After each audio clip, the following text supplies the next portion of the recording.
This episode deals with sexual assault and contains some graphic detail. Please be mindful as you proceed. But then it's still up to the perpetrator's commander, the accused's commander, if they want to press charges or not, and what those charges will be.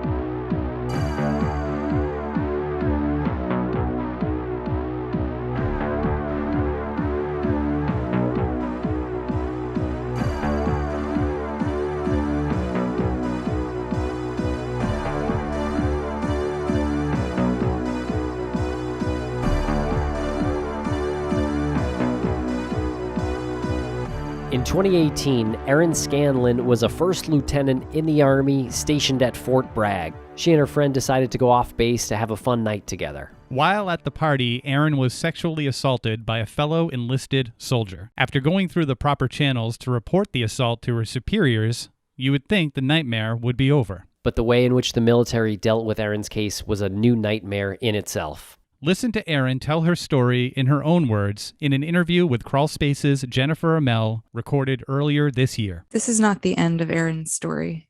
In fact, the nightmare was just beginning as they moved to prosecute her rapist, and the military chain of command got involved.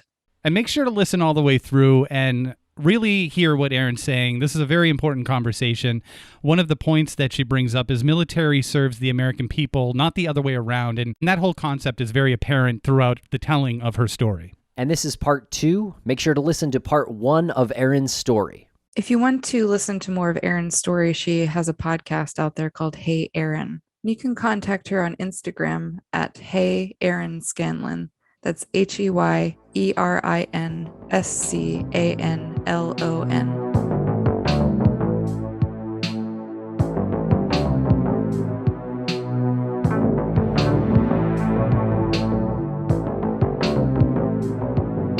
My parents experienced some pretty severe secondary trauma. They actually flew out multiple times in the few months after because they were so concerned. Through all this, the only reason I'm now like an advocate, I think, is because I had a few good victim advocates because I was an officer and so I was treated a little bit better, and because I had a good family support system and good friend support system. If I was like an enlisted soldier, oh my God, there's no way I would probably be alive. Why would that be different? Because I was in charge of like my section. And so if I had appointments, I could just go to them. Or if I needed to set an appointment to go talk to a victim advocate because I had just been triggered, I could. If I was an enlisted soldier, I'd have to have an appointment slip, which when you get triggered and need to go immediately, you're not going to have that planned. And then I would have had to explain to my supervisor why I needed to leave immediately and so often, because I was missing a lot of work, and just that having to re-explain myself every time. And you're just treated a little bit better. You're treated more of an adult as an officer. And there's no way I could have like protected myself as well as I did if I was a junior enlisted soldier. There's no way. It was my commissioned rank that was protecting me a little bit, and allowing me the flexibility to like go take care of myself. And it would not have had that if I was a young soldier. It makes me worried about the 18-year-olds who enlist to serve our country and have no protection. Yeah. So after it was Cumberland County, right, that took over your case. At what point did the Army get back involved? Cumberland County obviously did the full investigation, had enough to charge him with 2 felonies and a misdemeanor, set a trial date. So the assault was September of 2016. Around December of 2017, they had set a trial date for February of 2018.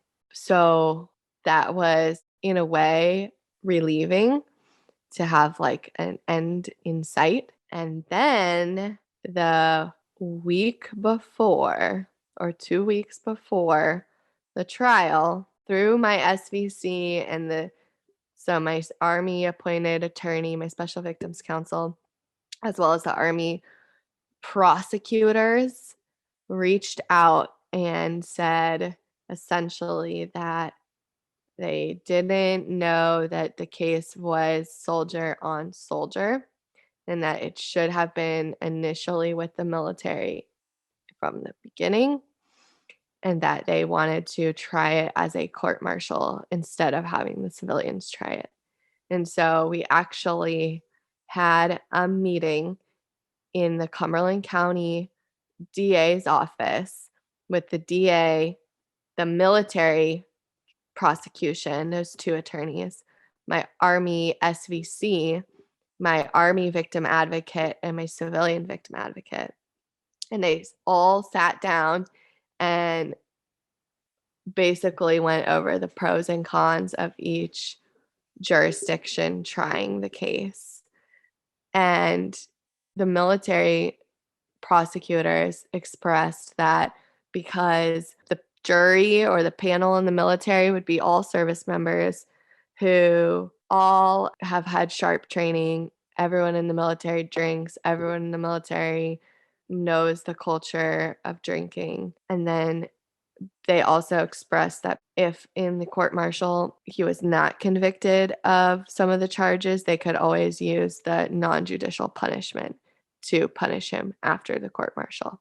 So when you had first reported this to CID, they weren't aware that it was another soldier?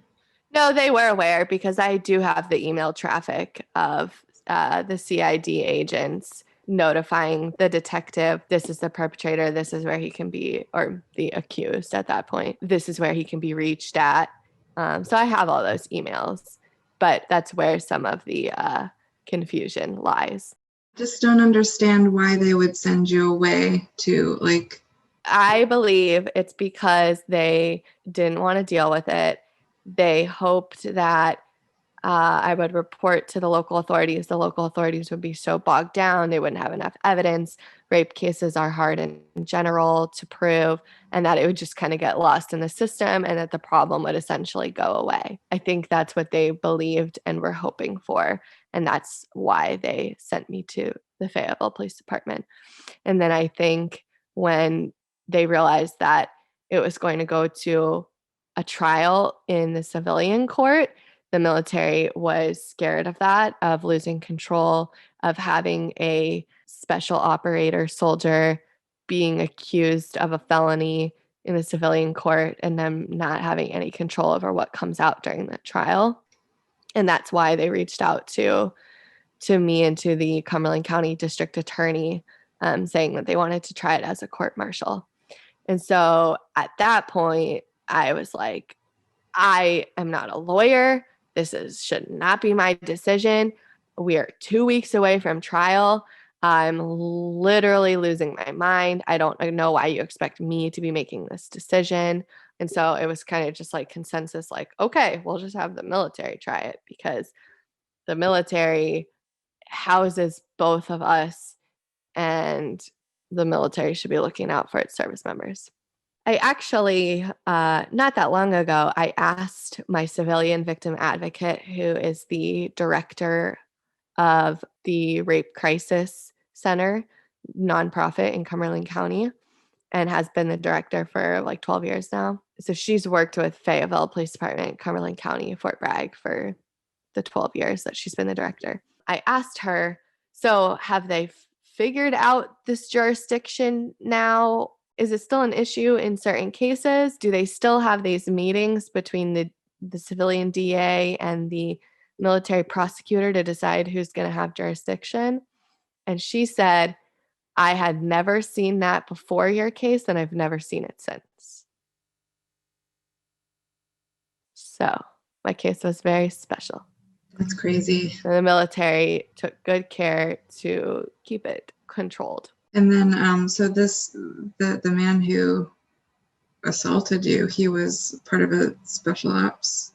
Yes, he, so I found out a few weeks later after I reported it from the Fayetteville Police Department detective, civilian, that the perpetrator was a member of JSOC, Joint Special Operations Command.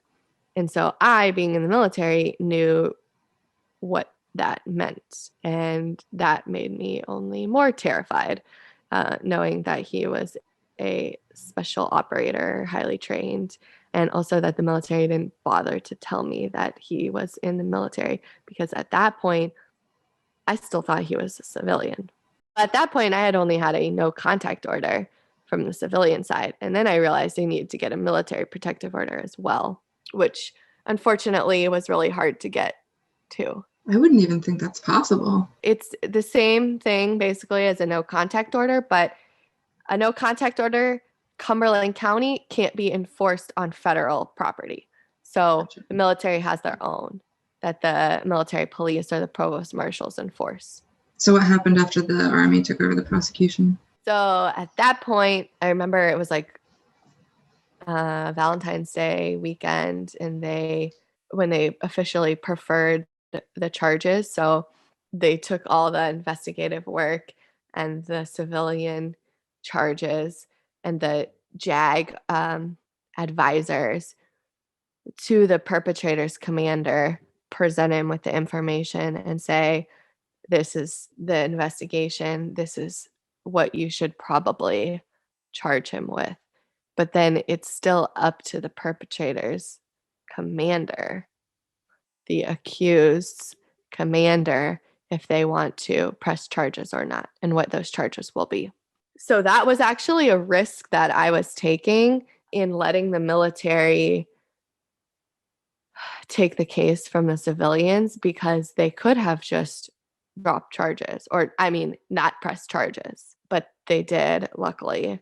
But then that started not the investigation over, but now the prosecutor and the defense attorney was already ready to go because he had a civilian defense attorney. But the military prosecutors now had to learn the whole case and prepare for a trial. And they set the trial for June of 2018. We'll be right back after a quick word from our sponsor. And a thank you to our sponsors. Back to the program. Between the military pulling jurisdiction and taking control of the case and the actual court-martial happening is where I saw a significant decline in my mental health, to the point where I got put on the high-risk soldier list at my command, which meant the soldiers going through some severe mental health issues, something. I don't even know exactly what it's for, but there's literally a board or a meeting that happens where they go over high-risk soldiers. And the SARC is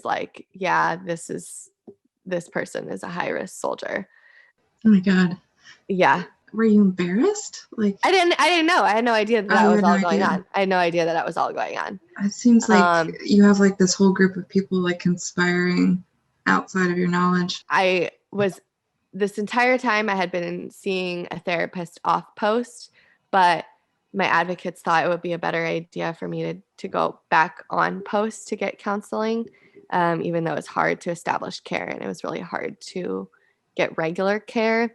They just figured that because everything was military now, it would be better, and then there would be records and whatnot. I was still going, this entire time I was going to counseling. My parents came out again because essentially my victim advocate told them, you need to come out here. She's really bad. She's not leaving the house. There was a full-on intervention at one point. Before that, I actually asked my victim advocate if we could find an inpatient facility for me to go to, because I knew I was suffering, but the military has inpatient therapy or inpatient treatments for substance abuse. So I figured there's got to be something like that for trauma or depression or anxiety, because I didn't have substance abuse or anything like that. I was just severely, severely depressed. So it was PTSD and depression. And so I asked to go to an inpatient facility. And I also wasn't suicidal. So I couldn't just check myself in to 6 South is what we call it at Bragg. It's the mental psych ward. And we couldn't find anything in terms of an inpatient facility. So I just like continued suffering. And I don't know why the military didn't care more, because my work was completely suffering. Like I was barely working. I was very unproductive in terms of military, and was again like this high risk soldier. The advocates had like the advocate like team had like multiple interventions with command, behavioral health, my parents. They set up a plan that like I had to check in every morning at 9 with the one advocate and every afternoon at 3 with another. Like it was really, really bad. Really, really bad. Then only a couple of weeks before the trial, the military established the Special Victims Council, because in the way that the law works is a rape or sexual assault is a crime against the government, and the victim is the witness to the crime. And that's just the way, even in the civilian side, that's just the way that the law looks at the crime. In trying to prosecute a sexual assault or a rape, sometimes not all of the government's interests align with the victim's interest. And in something as traumatizing as sexual assault, something as traumatizing and personally violating as sexual assault, it's important to keep what's important for the victim at the forefront as well. And so the military developed the Special Victims Council. And it's so that Army appointed attorney, I say Army, but I think it's a military program, represents the victim and only the victim. Sometimes there's collateral misconduct, for example, underage drinking, drug use, fraternization, other collateral misconduct that comes out during the investigation that they don't want the victim to get too scared to report because of collateral misconduct. So they give them their own attorney to represent them. So my Special Victims Council, who I was on my 4th at this point, by the way, because they had such a rapid turnover, because they kept moving positions, one deployed. The first one, actually, I asked for a new one because he gave me the completely wrong legal advice and told me, I can't help you if it's in the civilian side. And instead of like trying to look anything up, I just ended up in a courtroom alone immediately after the assault, which was horrifying. My Special Victims Counsel told me she wouldn't be able to be at the trial because she was going to be on leave. And I was like, what? Are you kidding me? And I have the paperwork of where, when everyone was filing and scheduling the court-martial, there's all the key players involved, the prosecution, the attorneys, the civilian attorneys. They put down all their date conflict, submitted them so that they could set a trial date. Her leave was not on this form. So I don't know when she scheduled it, but I have some ideas. But anyways, she told me she couldn't be at the trial, so she was going to transfer me to a 5th SVC, who's going to be my attorney for the trial. And at this point, I was like, whatever, I don't care. I'm doing this all on my own. Anyways, I'm just trying to survive day to day. A 5th is not going to matter. I was actually in the field right before the trial. And so I only met him on the phone. And then the day before the trial started is when I finally met my lawyer. The trial starts, they go through jury selection and opening statements. And then I was the first witness called to the stand. It felt like I was the one on trial, to be honest, because it was all about me having to defend my actions.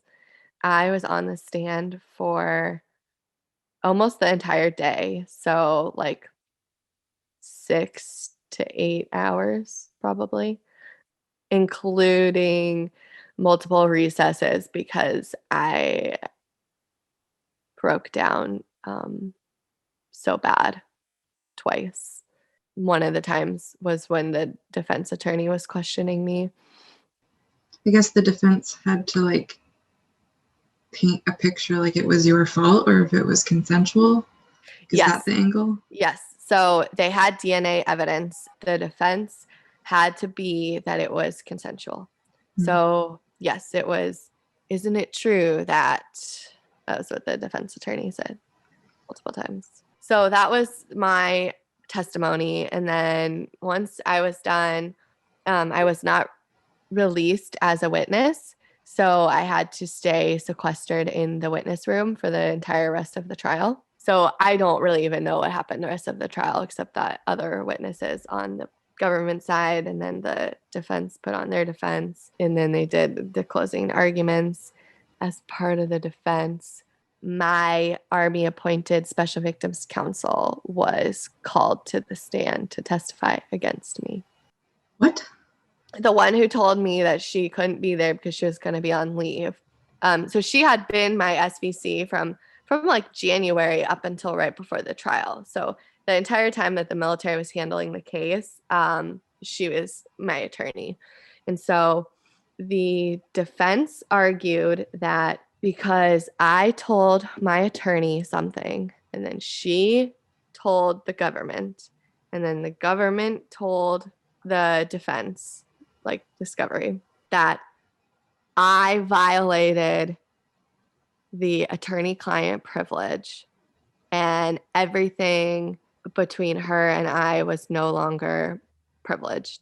And so the judge ordered her to testify this one like meeting that we had, like just between her and I, where she had advised me that the defense was going to ask to speak to me before the trial. And as my attorney, she was advising me to not speak to the defense before the trial because they were just going to try to intimidate me. She's like, nothing good will come from it. They're just going to try to intimidate you. And I was like, okay, you're my attorney. You can tell them if they really want to, I'll meet them, introduce myself, but I'm not going to like answer any questions because I don't want to get intimidated. I mean, that's intimidating enough. I was also in the field right up until the trial, so there really wasn't any time for it. But it was that particular meeting that the judge wanted my Army appointed attorney to testify, to say that behind closed doors in our privileged meetings, Erin, the victim, refused to meet with the defense before the trial. And so the judge said, yes, I grant this, sent the U.S. Marshals to go get her off of leave. I think she was out of state. Sent the U.S. Marshals to go get her and bring her to Fort Bragg to testify against me at the court-martial. That is insane. Yes. I've never heard of someone's attorney being called by the defense. Yes. That was one of the things that I think was really highly inappropriate. Another thing was that the military did, and this was a little bit before the trial, but because some of the witnesses of the actual warehouse party the night of the assault were also members of the Special Operations Unit, the military refused to allow them to be questioned as witnesses for reasons of national security because they were in a classified unit or something like that. Instead of just making the entire trial classified, which is the way that, if you remember, Bo Bergdahl's trial was classified. And actually, the judge who presided over my court-martial was the same judge for Bo Bergdahl's trial. And it was his last court-martial before he retired as a military judge. What was the outcome of this trial? The jury came back pretty quickly with a verdict of not guilty. And so that was the end of the military's involvement in the legal case. And again, it easily could have been the end of my everything as well, but it wasn't because I realized how messed up that was. What incentive do you think the military had in protecting the perpetrator and not you? Reputation, investment in terms of training. When civilians are on a trial or in a trial and a witness goes to the stand, the only thing that the jury knows about the witness is what they're questioned about. But in a military court-martial, that entire jury is judging my whole military career compared to his simply based on like our uniforms, because we wear our dress uniforms during the trial. And it's really easy for fellow service members to judge an entire career based on a uniform if you understand the way that the uniform is put together. It's hard to turn your back on a service member who is a special operator and has served the military for like 16, 17 years compared to a young officer who hasn't deployed yet and has only been in for like 2 years. I mean, it seems to me that that's kind of an inherent bias that the jury would see just on your dress uniform. Everyone on that jury was from his unit. That's just the way that it goes. The unit prosecutes the court-martial. The unit of the accused prosecutes. So they provide the lawyers, they provide the jury. And so, you know, they've all been in the they themselves have been in the special operations community for however long. It's a very biased system already. Yeah. I mean, can you talk a little bit about the culture of that kind of unit? Like, aren't they kind of taught to take care of their own? I think in the military in general, special operations is looked at as like the varsity team, sort of. And I mean, even I loved reading military nonfiction. I love reading history. I love to learn about the military and leadership. And during the time of the assault, I was actually reading a book about an operation that particular special operations unit was involved in. And I had to stop reading the book because I was so upset by it that, you know, he was from that unit. But I was reading it in the first place because they're like, everyone in the military looks at special operators as like the epitome of what you strive to be, what a good soldier is, what the best soldier is. And so there's like that inherent bias. And I mean, we call them special operations. I literally had a friend tell me, well, when people call you special over and over, you start to believe it. And so that's when you cross over from like being a special operator to like, well, maybe, you know, do the rules apply to us? And the way that the units are designed is no, not always. The rules don't apply to them because of their mission set. But when that transfers to behavior not on a mission, when you're just at Fort Bragg, that can create some serious issues. He was already currently being investigated by Fayetteville Police Department, Fire Department, and alcohol law enforcement like months before I even met him from his little illegal activities. And I don't believe that the military was not aware of that, but because of the units that he was in, you know, it didn't matter. In January of 2019, they released a full like investigative journalism story on my case, just my case. It was very detailed. And that was like ABC National. And ever since then, I have gotten hundreds of messages from strangers, people who see the article somewhere and look me up and thank me for speaking up. A lot of them, it's this happened to me, this happened to my sister, this happened to my friend. A lot of them are asking for advice. They feel like they have nowhere else to turn, and they feel like a stranger whose article they read is their best option, which is really sad. These people who usually are active duty and have the entire sexual assault prevention and response program set up, but feel like their only actual option is to turn to a stranger from the internet who's been through it. One of the people who reached out to me, the victim, was very upset and actually was so angry with the military that the victim wanted to sue and said they were literally Googling like how to sue the military for sexual assault investigation negligence. And that's when my article popped up. And then the victim was like, well, let me see if I can find this girl on Facebook, and did.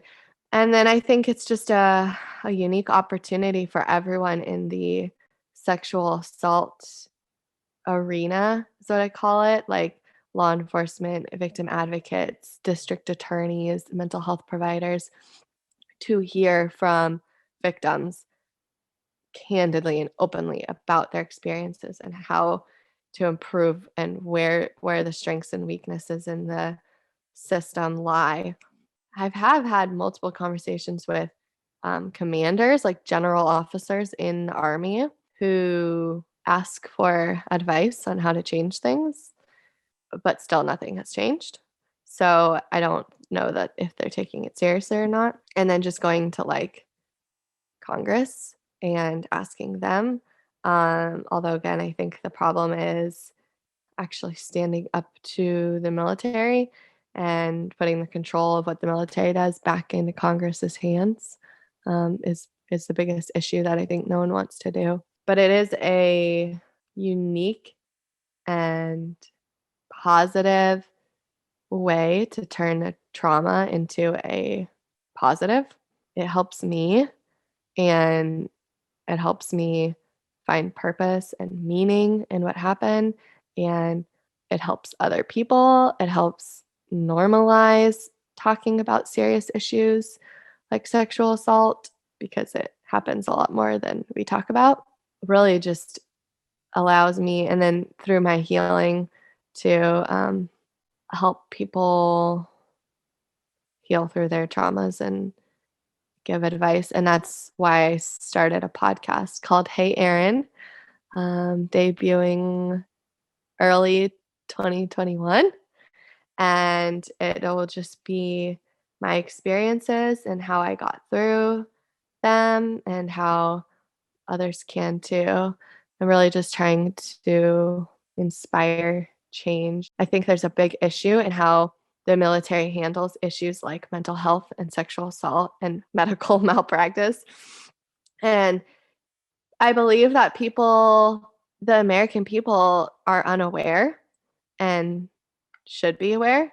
The military serves the American people, not the other way around. And the American people should know how the military handles things like this and how the military system is set up to take care of or fail to take care of our young Americans, our nation's sons and daughters who sign up to leave home at a young age to serve our country, and the systems are just not in place to protect them from enemies, foreign and domestic. My case is not a Fort Bragg problem. It's not a military problem. It's an American problem. As of July 2021, the Secretary of Defense reviewed Erin's case and others like hers at the behest of attorney Natalie Kwam with the Whistleblower Law Firm. The ruling made it so cases like Erin's can be taken out of the military chain of command and be independently reviewed. This is a huge win for Erin and for survivors like her.